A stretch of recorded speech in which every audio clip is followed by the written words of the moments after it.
Bem-vindo ao BTC Journal, seu resumo de notícias de negócios comentadas, analisadas pela equipe da BTC e o primeiro programa opinativo de business do país. Meu nome é Gustavo Habib, eu sou instrutor de Soft Skills e Marketing pela BTC e no programa de hoje, especial Retrospectiva 2019, Perspectivas para 2020. A gente vai falar, né, hoje é dia 27 de dezembro de 2019, falaremos sobre cofundador da Uber deixando a empresa, né, e falando um pouquinho sobre o balanço das startups e IPOs de 2019 e perspectivas para 2020.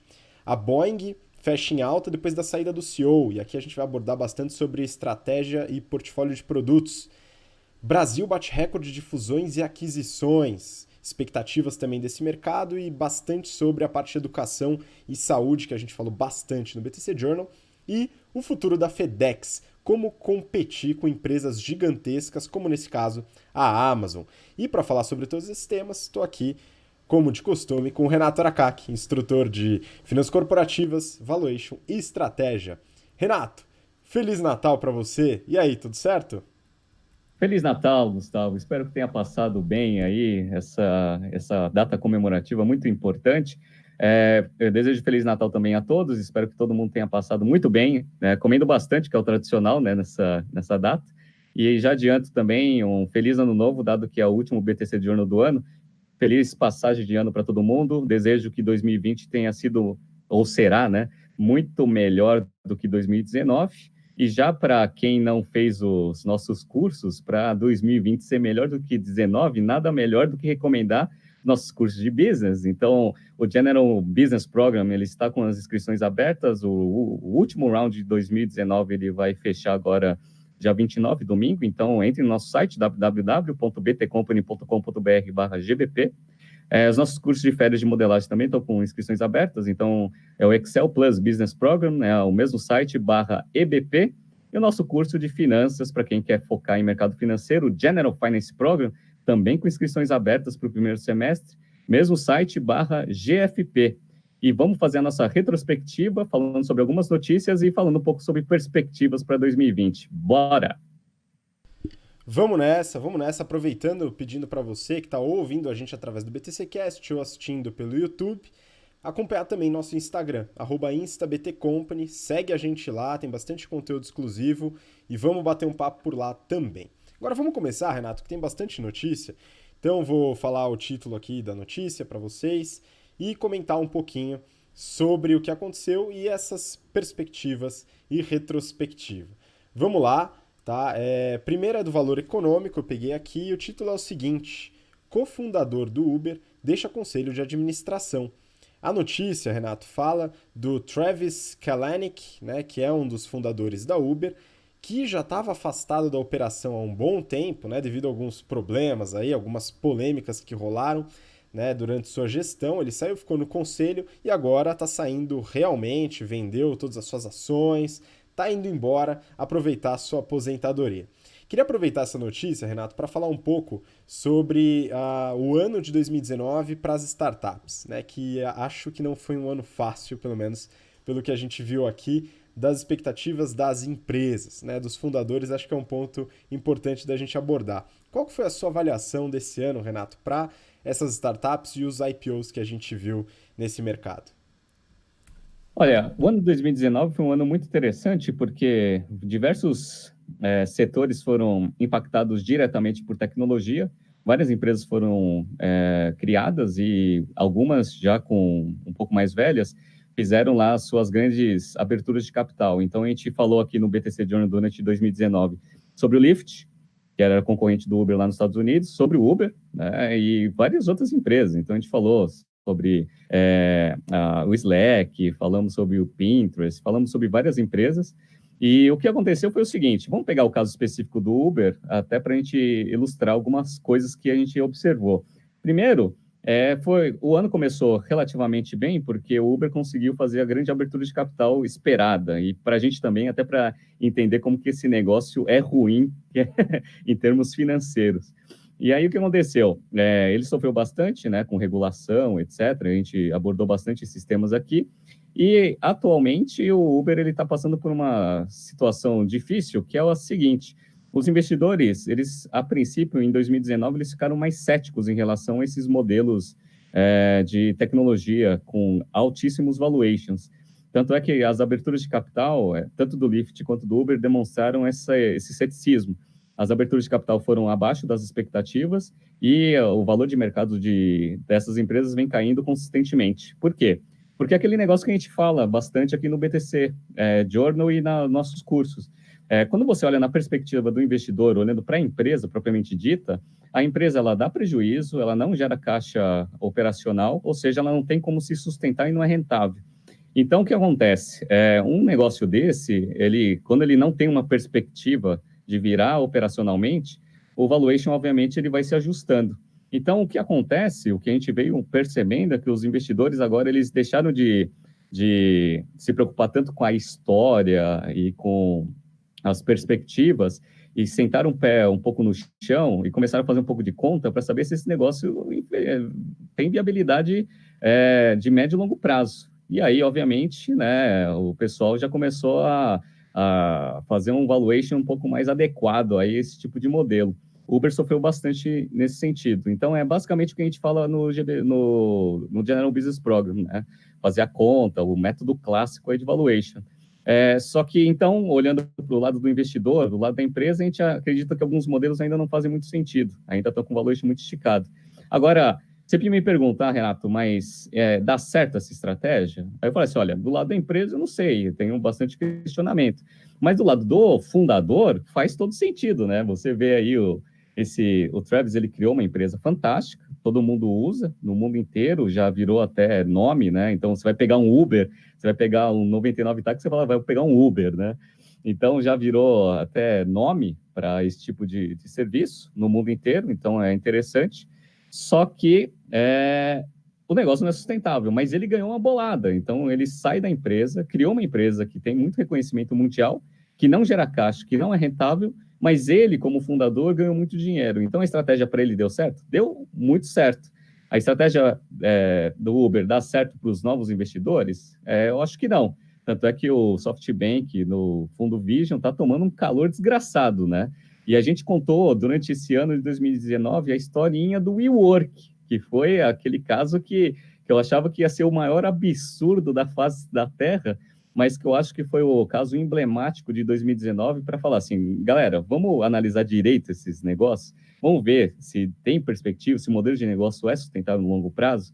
Então, o que eu acho? Eu acho que 2019 foi um ano onde os investidores começaram a ter um pouco mais de ceticismo em relação a esses modelos, começaram a fazer um pouco mais de conta para fazer esses valuations. Agora, para o lado do fundador, ainda tem bastante venture capital, tem bastante gente que ainda acredita que esse negócio um dia vai dar resultado. Então, para o lado do fundador, deu certo. Para o lado dos investidores, a gente tem bastante dúvida. O que você acha? Olha, Renato, eu acho que eu gosto muito de analisar o aspecto da sustentabilidade de uma empresa ao longo do tempo, de preferência de muito tempo, né? Então, é um ponto que eu me atento bastante justamente à geração de caixa operacional, lucratividade da empresa, rentabilidade, a gestão dos seus ativos, né? Empresas com poucos ativos, empresas com uma estrutura de custos adequada, para que consiga trazer a sua proposta de valor ao longo do tempo de forma sustentável. Isso é o que a gente aplica aqui dentro da BTC, é o que a gente observa em empresas que se sustentam aí há muito tempo. Né? Algumas, tudo bem, algumas com um pouquinho de ajuda estatal aqui, ali e tal, mas a gente vê muitos modelos sustentáveis de negócio, inclusive no setor de tecnologia. Tá? Então, isso lá fora, que tem empresas que geram caixa, que são sustentáveis.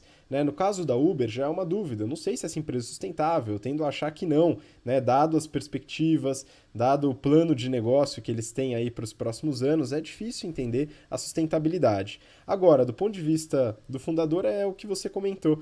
Né? Então, eles estão saindo aposentados, bilionários todos, deixando um legado, né? Uma empresa que de fato fez diferença no modo como as pessoas consomem, como elas se movimentam, no caso da Uber, né? Então esse é um ponto chave aí também, importante.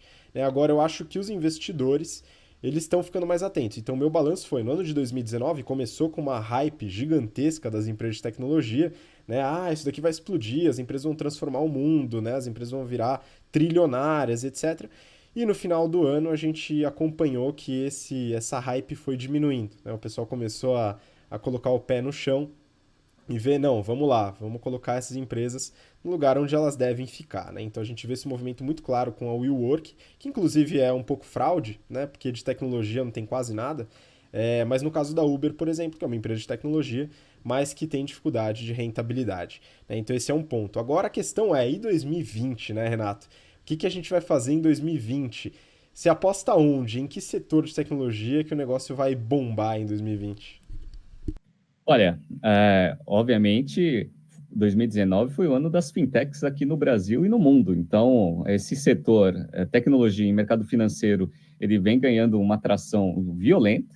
E eu acho que a gente tem empresas muito bem posicionadas aqui no Brasil. Então, tem a Stone, que já tem capital aberto, e temos o Nubank, que tem um branding fantástico, uma capilaridade gigante, tem grandes investidores, e eu acho que se eu for apostar em uma abertura de capital para 2020 em uma empresa em fintech, eu apostaria no Nubank, principalmente porque a XP já abriu as portas ali, né, na Nasdaq, já mostrando que tem muito investidor com bastante apetite para investir nesse segmento aqui no Brasil.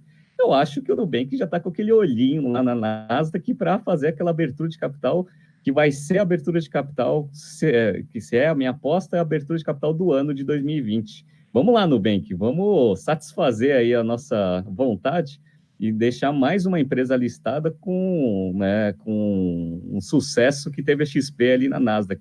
Então, se eu puder dar a minha sugestão, acho que minha aposta vai ser as fintechs, e eu acho que o Nubank é o que está mais bem posicionado aí para uma abertura de capital em 2020.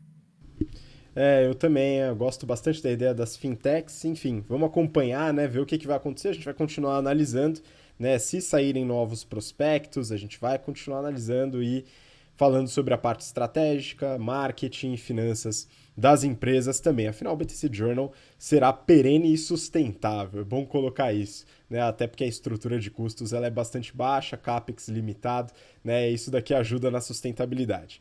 Bom, vamos para a próxima notícia, Renato. Agora abordando um outro tema, né? A notícia do Valor Econômico. E o título é o seguinte: Boeing fecha em alta em Nova York com troca de CEO.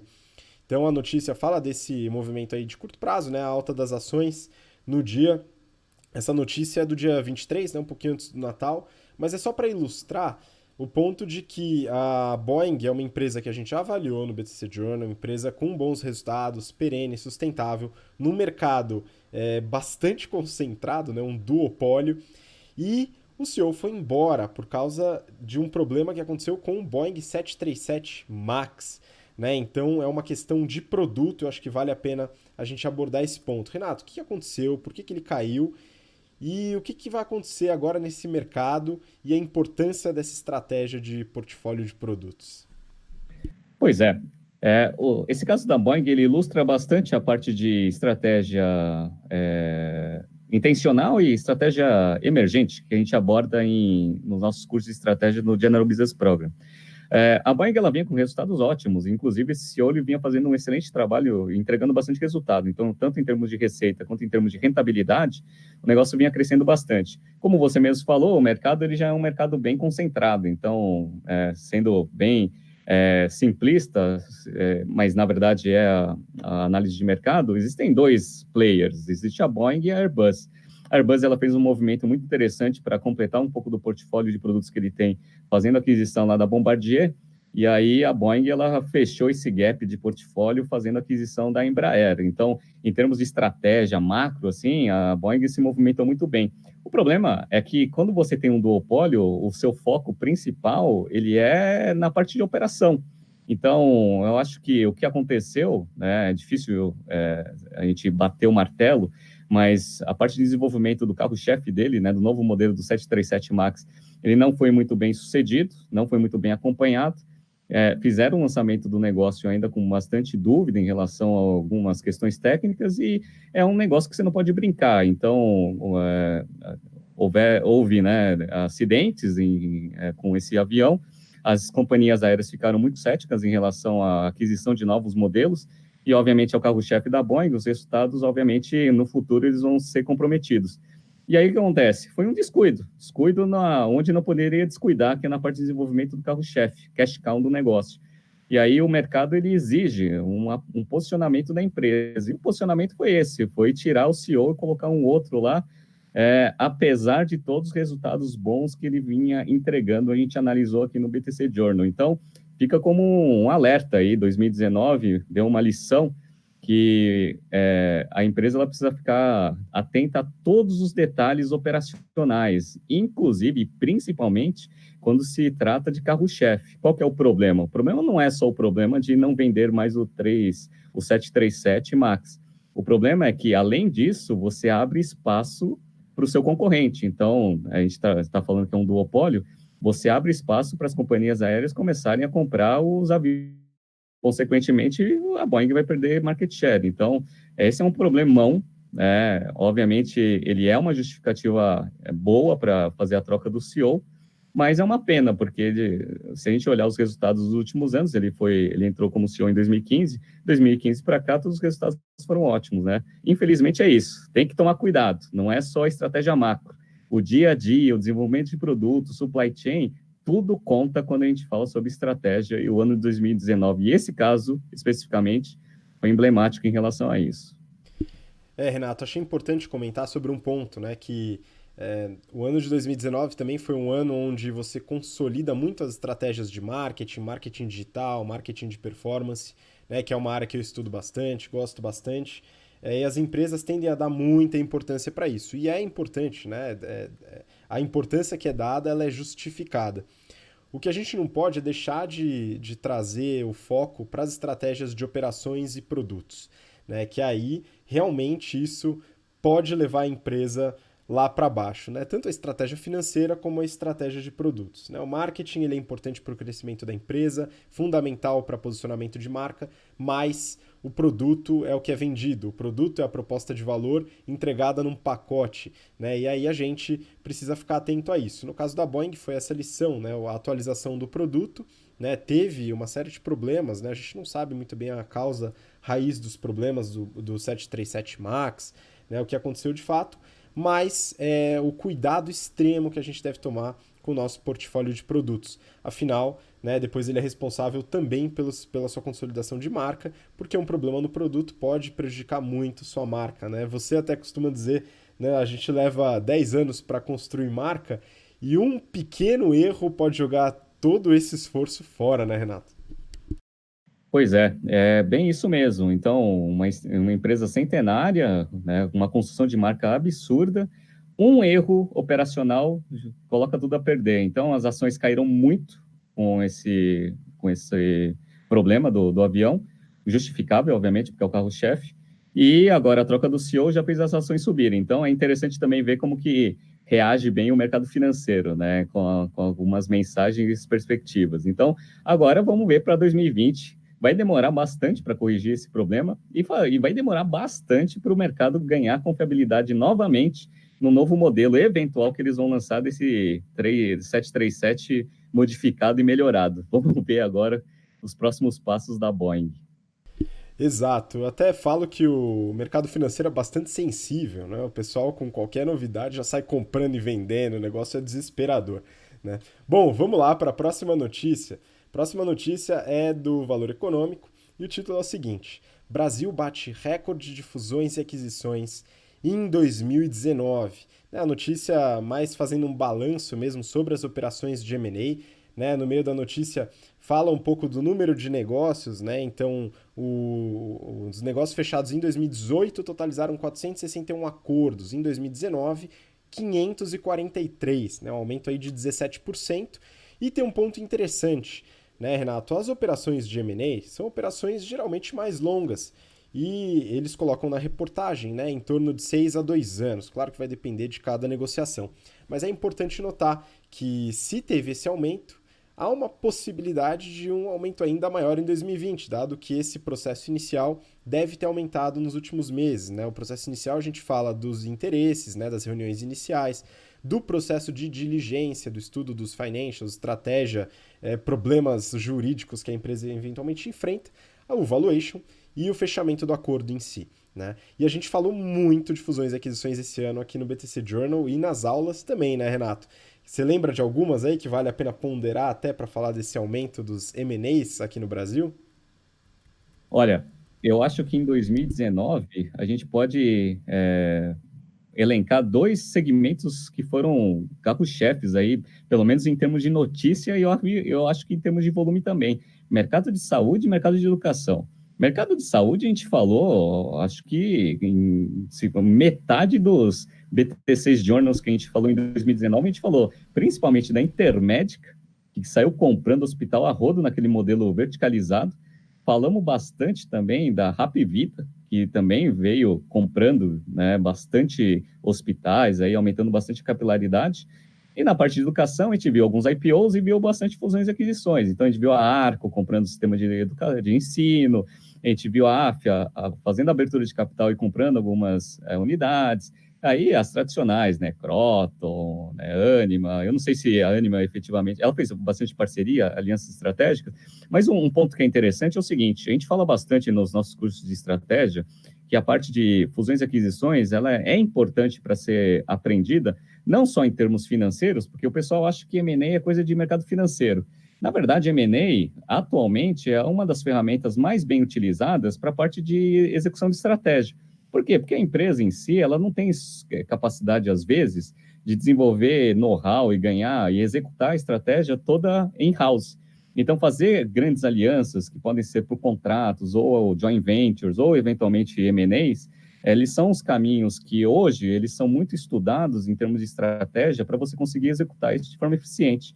E o ano de 2009, ele foi um ano que demonstrou isso muito, principalmente aqui no Brasil. Algumas empresas em dificuldades fizeram operações de M&A para sobreviverem, outras fizeram para ganho de escala e outras fizeram para execução da própria estratégia, verticalização, etc. Então, é um tema que a gente discute bastante no General Business Program e que foi um tema que a gente abordou muito fortemente em 2019. E como você mesmo colocou, eu acho que em 2020, a quantidade de M&As que a gente vai noticiar aqui no BTC Journal, ele vai aumentar, porque acho que todo mundo já percebeu que essa é a grande ferramenta aí para execução de estratégias bem elaboradas. Então, boas perspectivas para 2020, a gente vai falar bastante sobre esse segmento e eu continuo apostando no mercado de saúde, porque a Intermédica e a Hapvida ainda estão dentro dessa estratégia, ainda tem bastante caixa para fazer, e vejo alguns outros segmentos bem relevantes dentro desse mercado também, desse segmento falando sobre M&A. Então, vamos ver, 2020 acho que tem uma perspectiva forte para a gente continuar falando disso,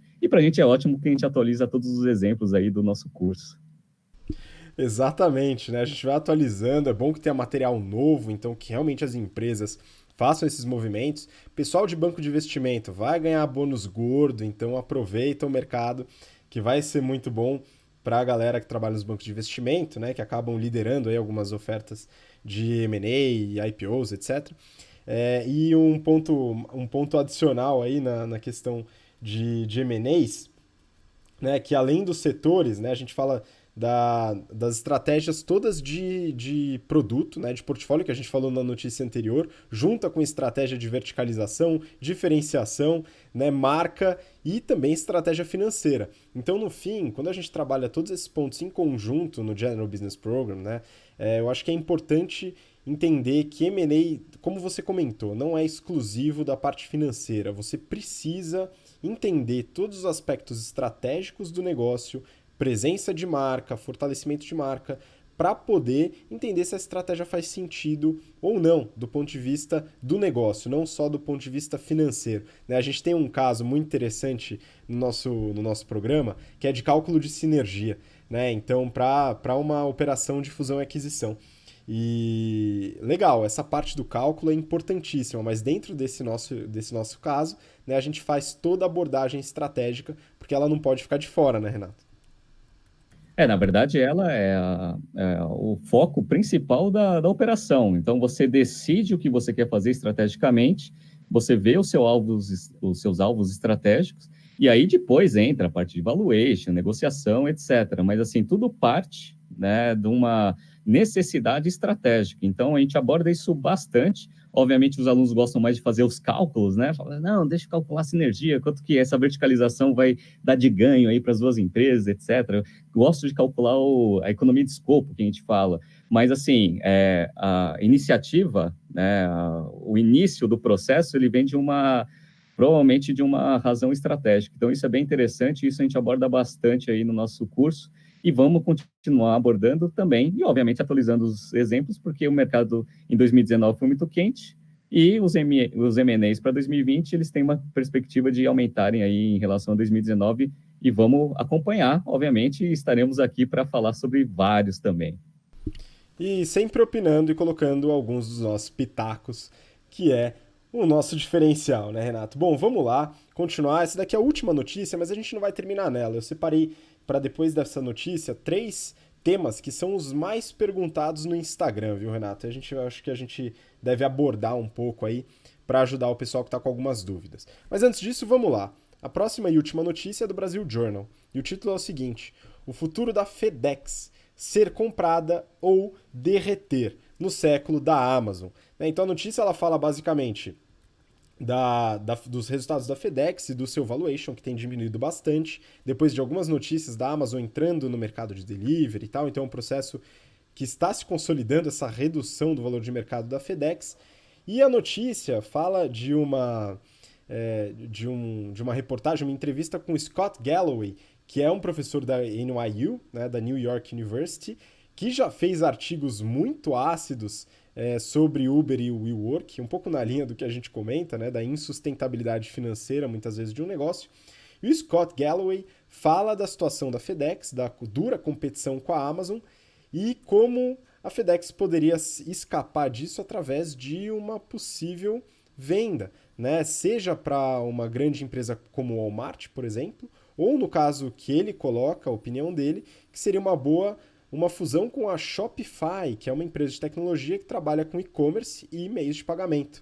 E aí, Renato, como é que você vê esse negócio aí?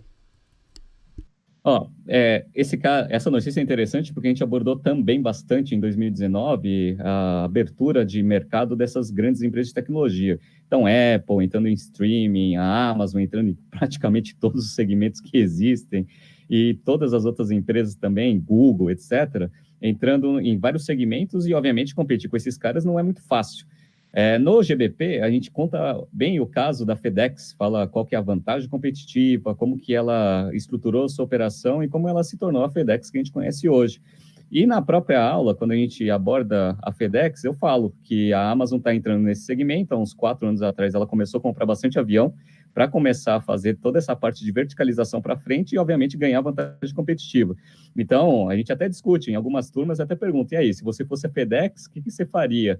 E é legal essa notícia, porque ela fala basicamente sobre isso. Então, o professor da NYU, um cara extremamente conceituado, ele também falou bastante sobre Uber e WeWork, com bastante ceticismo, assim como nós, e ele fala que o FedEx está com um problema porque ele vai competir com a Amazon. E aí, como que você compete com a Amazon se a Amazon tem um modelo que ela atua em vários segmentos, então tem um portfólio extenso, fluxo de caixa, então é o que a gente chama de competição multiponto, fluxo de caixa de várias partes do seu portfólio, e agora está verticalizando para frente, fazendo toda a parte de delivery.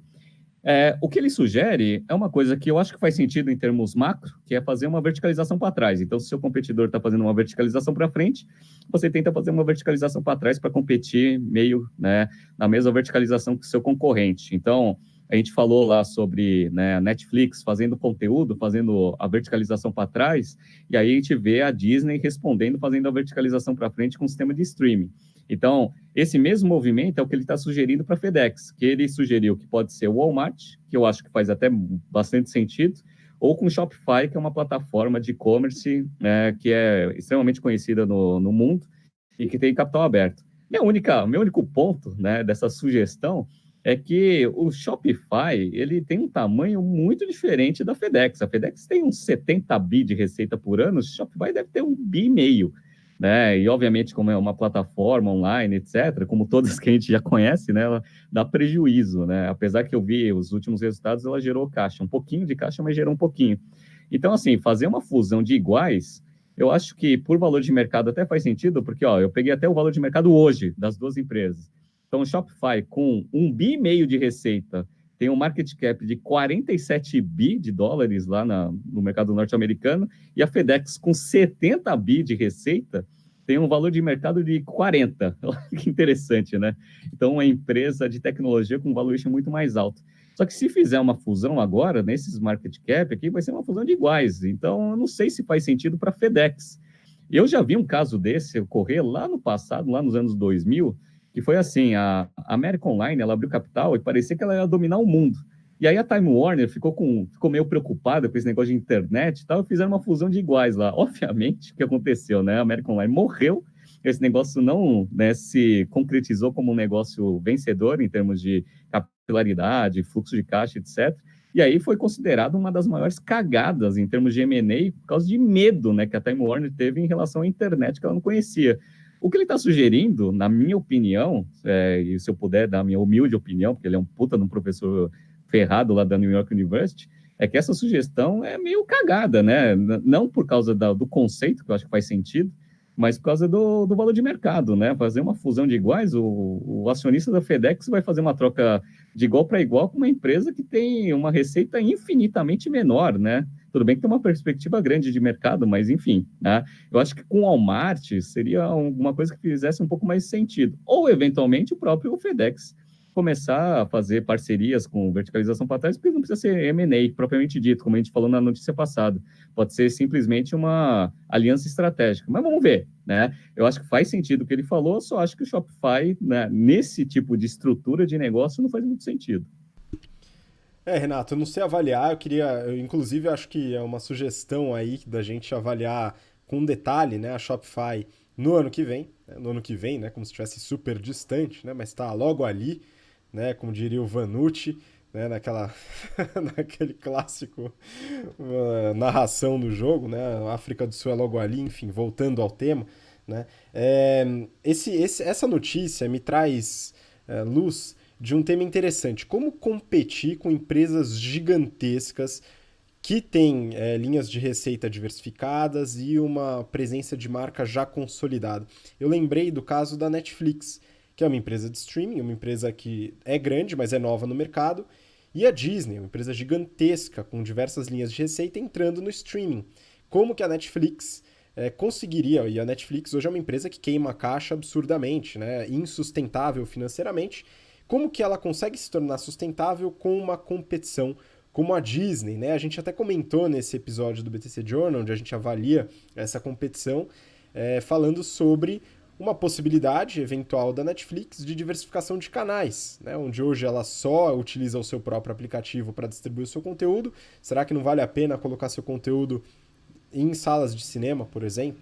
Né? E diversificar canais como um todo, né? TV, etc. Né? Colocar seu conteúdo para espalhar, né? E outros pontos. Mas e aí, como é que você vê esse ponto? Melhor desistir mesmo? A Amazon entrou, desiste? Ou será que tem algum jeito com essas empresas gigantescas?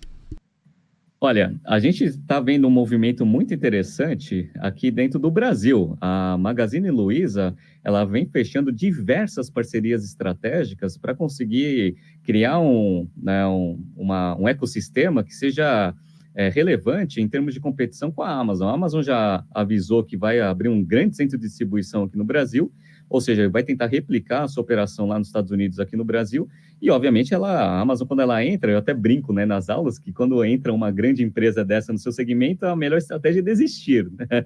Mas assim, obviamente, desistir dependendo do tamanho que você está. A Magazine Luiza vem fazendo movimentos muito interessantes no mercado brasileiro, em termos de estratégias defensivas. Então, eu acho que é importante a gente acompanhar bem os movimentos da Magazine Luiza, que eu acho que ela vai trazer grandes lições de como que você compete com grandes. Agora, voltando para o exemplo ali da Netflix, o que acontece é o seguinte, até para ver um pouco de como que seria essa competição de médio e longo, se seria de curto, médio ou longo prazo, eu recentemente estava nos Estados Unidos, eu assinei tanto o Apple TV Plus, que é o sistema de streaming da Apple, quanto o Disney Plus. E aí eu entrei nas plataformas, obviamente em termos de tecnologia não tem muita diferença, então tem lá os títulos, etc, e você consegue assistir ali no celular ou no computador.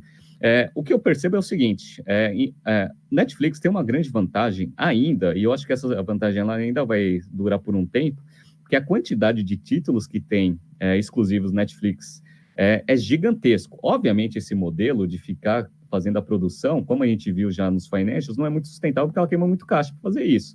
Mas, assim, ainda tem uma diferenciação forte em relação a Disney Plus e Apple TV. Quanto tempo isso vai durar? Difícil saber. A Netflix vai ter caixa para conseguir sustentar essa diferenciação por muito tempo? Não sabemos ainda, dado que ela já está bastante endividada, apesar que ela já está com um nível de rentabilidade ok, tá?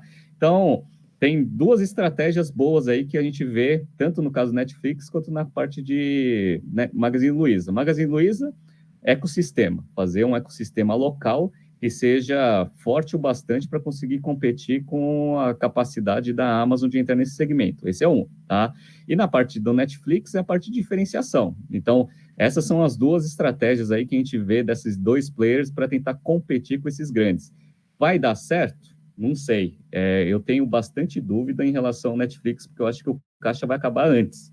Mas em relação ao Magazine Luiza, eu acho que tem grandes perspectivas, tanto é que o valuation do negócio vem crescendo consistentemente nos últimos anos. Vamos ver. 2020 vai ser um ano muito bom para a gente ver se Magazine Luiza consegue segurar bem aí a entrada da Amazon. Vamos ver.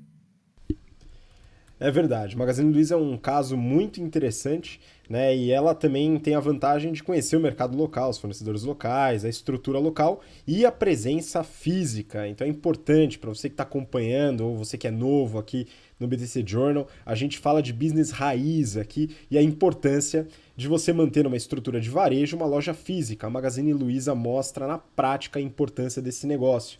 Se ela acaba com as lojas físicas no intuito de manter só o digital porque é cool e porque tem menos ativos, muito possivelmente daria um grande problema, eles sabem disso, por isso eles estão abrindo novas lojas físicas, principalmente no interior do país. Então é importante notar essa presença. A própria Amazon começou uma estratégia de lojas físicas nos Estados Unidos, está expandindo isso.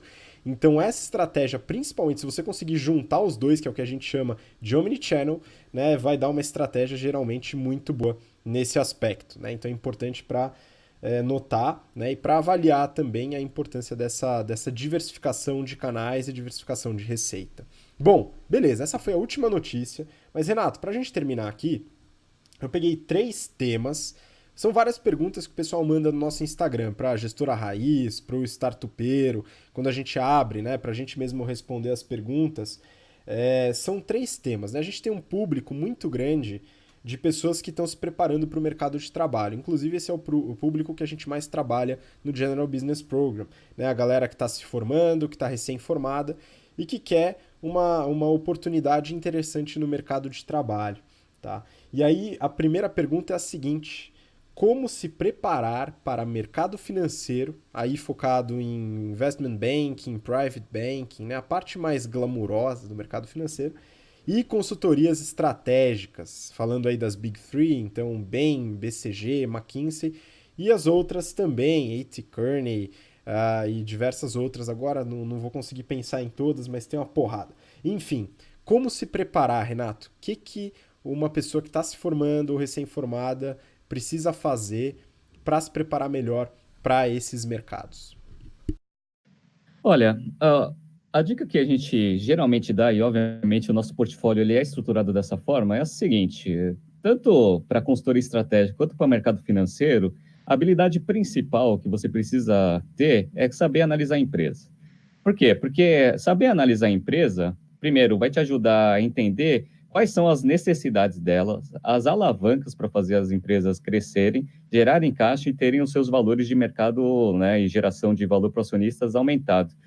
Por que é importante saber isso? Porque o mercado financeiro, ele, de forma bem simplificada, ele cria produtos, ele é um prestador de serviço. Obviamente, ele tem uma função econômica de dar mais dinamismo ali para a troca de transações, etc. Mas, assim, os produtos financeiros, eles são criados principalmente para atender necessidades, obviamente, bancos de atacado, para as empresas. Então, você entender a empresa, ela vai te ajudar, obviamente, a ir para a consultoria estratégica, porque uma consultoria estratégica, basicamente, ela resolve um problema estratégico operacional da empresa, tá? Então, você entender como que uma empresa funciona e como que você posiciona ela estrategicamente para aumentar os seus resultados, etc., é importante para a consultoria estratégica e também é importante para o mercado financeiro, porque boa parte dos produtos que são criados e os serviços que são disponibilizados, eles também são desenhados para atender necessidades de empresa. Então, abertura de capital, dívida, fusões e aquisições, etc., tudo aquela parte que todo mundo gosta, né? Falar sobre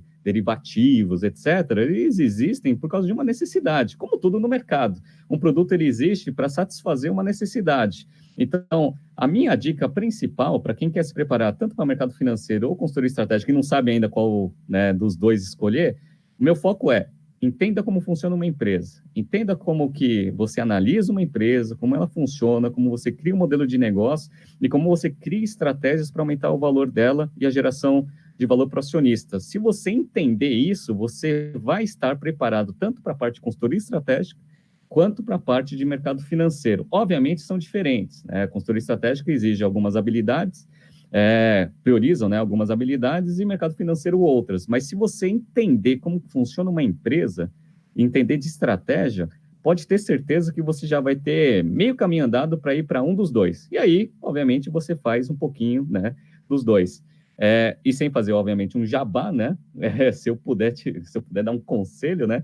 Faça um curso de negócios que consiga te dar uma consistência para esse tipo de análise. Então, o General Business Program ele é estruturado para isso. Se você quiser ir no detalhe dos produtos financeiros, aí você vai para o General Finance Program. E, obviamente, para tudo isso, você precisa saber o ferramental. Então, tem o Excel Plus Business Program, né? Que é o nosso curso de modelagem e o nosso curso de apresentações de PowerPoint. Então, tudo isso ajuda, mas assim, se eu puder elencar uma coisa simplificada, saiba analisar a empresa. Se você souber analisar a empresa, eu acho que você já sabe bastante coisa para ir tanto para a consultoria estratégica quanto para o mercado financeiro.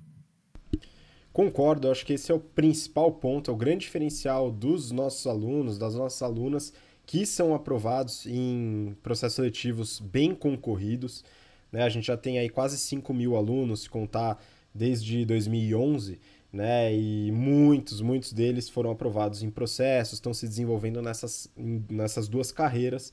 E com certeza o grande diferencial foi business sense, foi entender de empresa, né? E saber analisar a empresa de uma forma consistente, como você comentou. Se eu puder adicionar da minha área, né, fazendo jabá aqui da parte de soft skills, né, é importantíssimo você desenvolver as suas habilidades de comunicação. Tanto comunicação verbal como não verbal, fazer uma boa apresentação individual num processo seletivo, saber se portar numa dinâmica de grupo, saber conversar com o gestor, com o sócio, com uma pessoa que está te entrevistando, que está fazendo um business case com você, né? Então, esse desenvolvimento de soft skills, de comunicação, ele é fundamental também e um grande diferencial. Hoje em dia, principalmente as consultorias, banco sempre é um pouquinho mais conservador, mas as consultorias estão começando a diferenciar um pouco seus processos seletivos, estão trazendo pessoas de graduações diferentes, então é comum, não é tão comum quanto as outras, mas hoje em dia é comum você começar a ver pessoas com formação em farmácia, com formação em biologia, com formação em direito, atuando em consultorias, né? Isso acontece hoje, ainda claro que não tão difundido quanto as graduações de administração e engenharia, mas começa a mudar porque essas outras habilidades, entender de empresa e comunicação, se tornam muito importantes. Beleza, essa é a primeira, Renato. A segunda, ela é a continuidade desse ponto, tá? Então a gente falou sobre como se preparar e uma pergunta que vem muito é o que fazer para crescer na empresa. Então, uma vez empregado, numa boa oportunidade, né, seja numa consultoria, seja num banco, seja numa startup, seja numa grande empresa, entrou como trainee, etc. Como que você pode crescer na empresa, se desenvolver, ganhar cargos hierarquicamente, novas funções, ir para fora, enfim, fazer aquilo que você almeja. Qual que é o caminho, hein, Renato? O caminho é o seguinte, toda empresa, ela avalia os seus colaboradores em duas vertentes clássicas, né? Que são os hard skills, habilidades técnicas. Então, se você tiver boas habilidades técnicas e conseguir entregar bastante coisa, né, num grau de excelência bom, obviamente você vai ter grandes avaliações em termos de entrega. Isso é interessante. Então, hard skills é uma coisa que precisa ter. A outra são o que a gente chama de soft skills, que é bem a área que você atua dentro dos cursos, que é as habilidades comportamentais. Então, para você crescer dentro de uma empresa, você tem que ter um balanceamento muito bom entre soft skills e hard skills. E é interessante, né? O pessoal fala que você é contratado pelos seus hard skills e é geralmente demitido pelos seus soft skills, não, na verdade, pela falta dos seus soft skills. Então, assim, se você quiser crescer na empresa, eu acho que você precisa ter uma boa atitude, né? Então, você precisa ter uma habilidade forte com pessoas, trabalhar em grupo, trabalhar em time, ter uma boa interação com pessoas do time, fora do time, com clientes, etc. e tal, mas você precisa entregar também bastante na parte técnica. Então, eu acho assim, aquele cara que se dedica bastante, mostra que ele está disponível para a empresa, que ele está lá vestindo a camisa, isso daí já mostra muito, né, do perfil do colaborador. E se ele entrega num grau de excelência acima da média, né? Ou seja, sempre dentro do prazo, com aquele rigor técnico, com aquelas coisas que praticamente ninguém faz, eu acho que se você conseguir juntar essas duas coisas, tanto a parte de comportamento quanto a parte de entrega técnica, eu acho que é o jeito mais, né, rápido para você crescer na empresa. O bom é que essas empresas, né, empresa pequena é bom porque você tem um escopo maior, tem menos pessoas, então você aprende bastante. Agora, quando você está numa grande empresa, cada um está muito focado na sua atividade. Então, se você consegue enxergar isso, você está trabalhando numa grande empresa, consegue enxergar que todo mundo só faz o arroz com feijão, e você tenta fazer o arroz com feijão e mais alguma coisa, né? Obviamente, alinhando seu comportamento com os valores da empresa, etc. e tal, mas sempre demonstrando, né, aquele extra mile que todo mundo gosta de valorizar, eu acho que é o jeito ótimo para você crescer dentro da empresa. Então, resumindo, né? Trabalha bastante, né? Seja uma pessoa agradável em um ambiente de trabalho, foco em resultado e não deixe o rigor técnico escapar, porque às vezes o pessoal acha que só no blá blá blá você consegue crescer, alguns crescem, né? Infelizmente, mas eu acho que se você juntar os dois, você vai crescer que nem um foguete. Então, junta esses dois, foca nas habilidades técnicas e nas habilidades comportamentais. Se você conseguir juntar isso, você vai crescer que nem um foguete dentro da empresa. Muito bom, concordo plenamente, né? Só dando um plus aí também para o relacionamento, né? Então, se relacionar bem com as pessoas, entender os relacionamentos, entender como as pessoas se comportam, ter um pouco mais, trabalhar essa empatia um pouco mais para poder melhorar a percepção dos outros em relação a você. Afinal, dentro da empresa, né, você é também aquilo que você passa, né? Aquela imagem que você passa. Então, trabalhar essa imagem, né, através dos relacionamentos, fortalecer relacionamento é importante. Eu já vi muita gente criticando o QI, né, o que indica, né, que parece que tira um pouco o mérito. Eu vejo de uma forma diferente. Eu acho que indicação é mérito da sua habilidade de fazer bons relacionamentos, né? Então, mas é claro, é como uma empresa que faz muito marketing e desenvolve um produto ruim não é sustentável, um bom relacionamento com uma habilidade técnica ruim, né, e pouco esforço, eu acredito que também não é sustentável. Então é juntar os dois, como você comentou, concordo plenamente. Bom, última pergunta, Renato, é para um público que eventualmente é o mesmo público, né, mas o interesse é um pouco diferente. Tem um pessoal no Instagram também que é muito interessado na parte de investimentos, né? E aí uma pergunta que surge muito, né? O tema que surge muito é como investir melhor no cenário atual. Selic a 4,5%, renda fixa não garante mais o café com leite de ninguém, né, do pessoal que investe, né, o pessoal mais pé rapado que está começando a investir agora acha que vai se aposentar colocando R$ 100 por mês aí na poupança, mas é um tema interessante, né? E aí, Renato, como investir melhor no cenário atual? O que a gente precisa buscar para poder trabalhar melhor essa parte de investimentos? Ó, vamos lá. Esse tipo de dúvida, porque também, obviamente, as redes sociais, elas potencializaram bastante isso, e eu acho isso bom, a educação financeira, todo mundo buscar aí investir melhor o dinheiro suado que se ganha aí, que é tão difícil, e fazer, obviamente, ele trabalhar para você. Então, é assim, eu acho que, antes de responder essa pergunta, eu acho que é importante que você primeiro entenda o seguinte, para você investir, você precisa ter dinheiro, né? E para você ter dinheiro, precisa sobrar dinheiro. Então, eu sempre falo que ela é como se fosse uma empresa, né? O quanto que você ganha, menos o quanto que você gasta, é o que sobra. Então, primeira coisa que eu acho que todo mundo precisa ter a disciplina é de juntar dinheiro. Então, conseguir, né, ter um nível de vida adequado com a receita que você tem. Então, se você tem um salário lá de R$ 5.000, cara, você não pode gastar mais do que R$ 5.000. E, obviamente, as boas práticas mostram que você deveria ter uma despesa adequada para te sobrar pelo menos ali uns 30%. E esse 30% sagrado, todo mês você precisa colocar lá, juntar num produto financeiro, beleza? Então, antes de responder a pergunta, eu gosto de colocar esse ponto. Então, primeiro, se preocupe em juntar, né? Maximiza o quanto que você consegue fazer de sobra de dinheiro no final do mês. Esse é o primeiro ponto, tá? Então, esse é o ponto principal. O segundo uma vez que você já acertou essa ponta, que eu acho que é a mais complicada, né? Com taxa de juros baixo, obviamente, os produtos financeiros de renda fixa, eles estão dando um rendimento mais apertado. Então, eles têm um risco menor, obviamente, uma rentabilidade menor, e isso a gente ensina no nosso curso de investimento e no General Business Program também.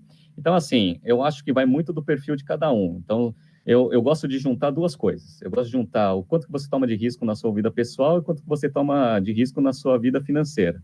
Então, se você é um empreendedor que está lá tomando todo o seu risco na pessoa física, porque você está apostando num negócio, e o negócio está crescendo, mas você tem muita incerteza se vai dar certo, eu recomendo que você seja conservador nos seus investimentos. Por quê? Porque você está tomando muito risco na vida pessoal. Agora, não, estou trabalhando lá no, sei lá, sou funcionário público, né, nunca vou ser demitido, eu tenho praticamente uma debênture perpétua aqui, que é o meu salário, né? Beleza, você não tem muito risco na pessoa física, legal, aí você pode dar uma diversificada, vai lá para uma renda variável, tenta ver, se você não manja muito de ações, tenta ir para um fundo, né, onde tem especialistas que, a princípio, né, manjam muito mais que você em termos de investimento, e aí você vai diversificando a sua carteira de investimento, indo para um risco um pouco maior. Então, eu sempre gosto, não de você olhar a diversificação dos seus investimentos puramente. Eu acho assim, faça uma junção dos seus investimentos com a sua vida pessoal, tá? Você toma muito risco na sua vida pessoal? Se você toma, seja conservador nos seus investimentos. Não, minha vida pessoal é super tranquila, eu trabalho numa empresa que não demite ninguém, a empresa está indo super bem, meu salário está indo ótimo, eu estou seguro com os meus rendimentos pessoais, né? Com o meu income pessoal. Beleza. Então, aí você começa a tomar um pouco mais de risco. E aí vai, renda fixa, renda variável, né? E aí tem vários outros produtos para você colocar. Eu, como tomo muito risco na minha vida pessoal, né? Somos empreendedores, né, Gustavo? Você sabe? Então, a gente sempre está buscando e brigando para conseguir ter os nossos salários, né? A gente não precisa só executar nosso trabalho que vai ter nosso salário no final do mês, a gente precisa buscar esse salário, né? Eu sou extremamente conservador nos meus investimentos na pessoa física, tá? Então, não porque eu não goste de tomar risco e não porque eu não entenda de análise, mas é por causa disso, desse balanceamento. Dado que a gente toma muito risco na vida pessoal, a gente tenta dar uma segurada na vida profissional, nos investimentos, na tomada de risco nos investimentos. Então, não tem um cenário, não tem uma dica, né, de ouro, né? Não sei se você tem alguma explicação melhor para isso, mas se eu puder dar um conselho analise sua vida. Se sua vida pessoal tem muito risco, seja extremamente conservador nos seus investimentos. Se você tem menos risco na sua vida pessoal, tome um pouco mais de risco nos seus investimentos. Esse é o ensinamento que eu dou.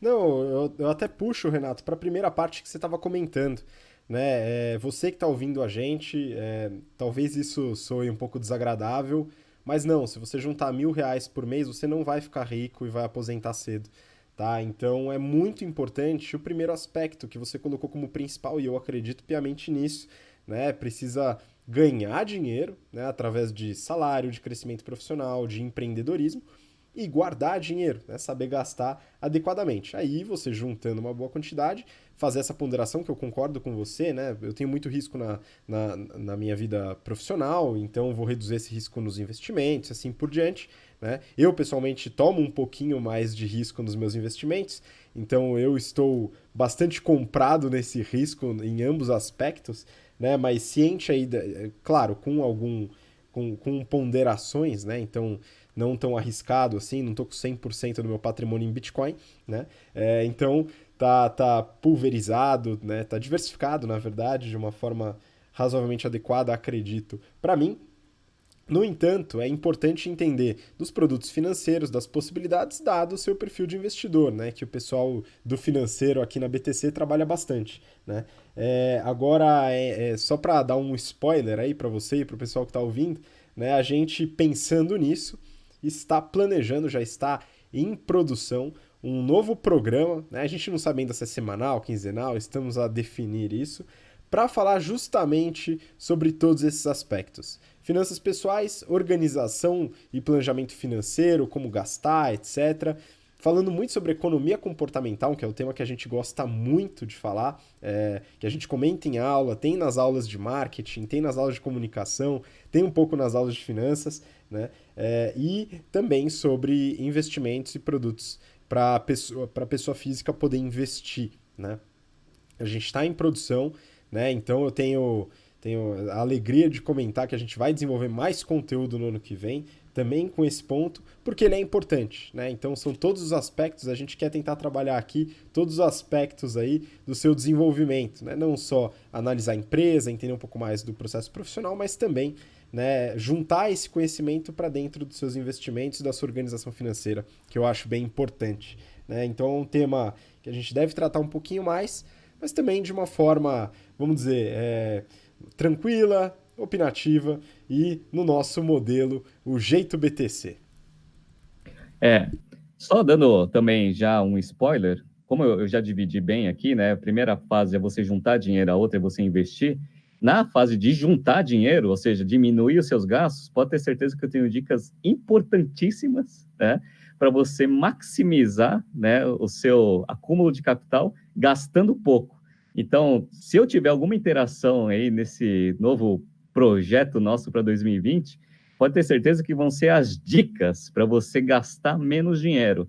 E então fica tranquilo que a gente vai ajudar vocês nas duas pontas, tanto na parte de como você gasta menos, fazendo exatamente as mesmas coisas, e aí depois a parte mais complicada ali, que você precisa saber bastante dos produtos financeiros, que é como investir. Mas a primeira parte, pode ter certeza que eu vou dar dicas valiosas para 2020. Preparem-se. Tenho certeza, eu inclusive já aproveitei muitas dessas dicas aí e confesso que são bem valiosas. Bom, o BTC Journal especial de Natal barra Réveillon, retrospectiva e perspectivas fica por aqui, né? Esse é o último programa do ano, então aproveito para deixar para você um excelente ano novo, né? Que 2020 seja um ano muito produtivo e com muitos resultados para você. Renato, manda aí seu recado para o pessoal. Pessoal, agradeço a todos que tiveram interação conosco em 2019, foi um ano incrível para a gente. A gente está muito ansioso para 2020, temos vários projetos bem interessantes e, obviamente, também tocando toda a parte de difusão das nossas propostas de valores em termos de conhecimento de negócios. Então, espero que vocês façam aí desse ano novo aí uma passagem muito bacana. Sempre recomendo que passem em família, com as pessoas que vocês mais gostam, porque esse mundo muito corrido faz a gente pensar em várias coisas, né, carreira, etc e tal, mas esse momento, acho que é um momento bom para você dar uma relaxada, passar com as pessoas que você gosta, para começar 2020 com gás total. Então, desejo a todos uma ótima passagem de ano e nos vemos aí no ano que vem, que é semana que vem. Muito obrigado, Renato. Obrigado você que assistiu a gente até agora, ouviu a gente até agora.